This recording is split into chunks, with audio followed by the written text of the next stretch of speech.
গোটা বিশ্বের সবগুলো আল্লাহর ওলি যদি একটা গ্লাসের পানিতে ফু দেয়, আর আপনার মা যদি আপনার মাথার মধ্যে হাত বুলিয়ে দেয়, আপনার মা যদি আপনার বুকে একটা ফু দিয়ে দেয়, সব পীর সাহেব একদিকে, মায়ের দোয়া আরেকদিকে, মায়ের দোয়া মুহূর্তে আবার আল্লাহর আরশে পৌঁছে যাবে।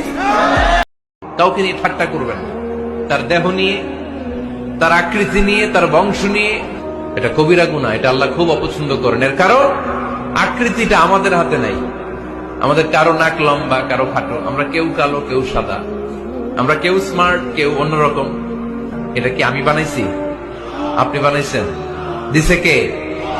এজন্য কারো দেহের গঠন নিয়ে যদি আপনি অবজ্ঞা করেন, এটা প্রক্ষান্তরে আপনি স্রষ্টাকে নিয়ে অবজ্ঞা করবেন। একবার দরুদ শরীফ পড়লে 10টা নেকি হয়, 10টা গুনাহ মাফ হয়ে যায়। আল্লাহ পাক 10 বার আপনার প্রতি রহম করবেন, আপনার মর্যাদা আল্লাহ পাক 10 গুণ বাড়িয়ে দিবেন। বলেন সুবহানাল্লাহ। আর মনে রাখতে হবে, the grief isn't permanent, the struggle isn't permanent. এই পৃথিবীর কোনো দুঃখ, কষ্ট আর সমস্যা এটা পার্মানেন্ট নয়।